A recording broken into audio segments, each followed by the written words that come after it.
Assalamu alaikum aziz qarindoshlar.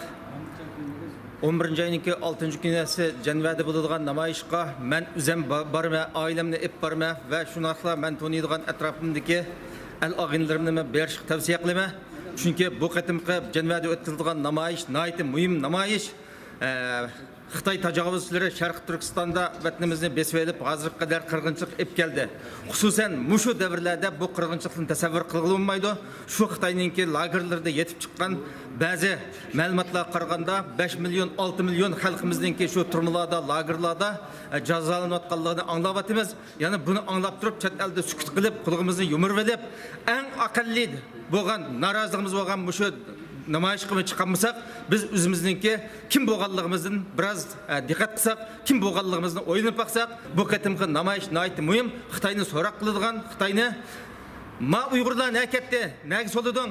Nimishqa bunlarning jinoyati nima deb boshqa xalqaro matbuotlarda Birlashgan Davlatlar Tashkilotida Xitoyni so'roq qilgan bu kunning o'zida biz shu naq maydonda turib, Uyg'urlarga erkinlik, Xitoylar lagerdagi Uyg'urlarni qo'yib, o bizningki xalqimiz, sizningki uni o'ltirishga haqqing yo'q deydigan bu shuarlarni jonliq to'lab, yerda xalqaroga o'zimiz pash qiladigan, o'zimiz naq maydon shohidi bo'ladigan, bunga o'zimiz shu yerdagi Xitoy inkor qilayotgan, biz Uyg'urlar hozir lagerda emas, lagerda solmadik deyapti.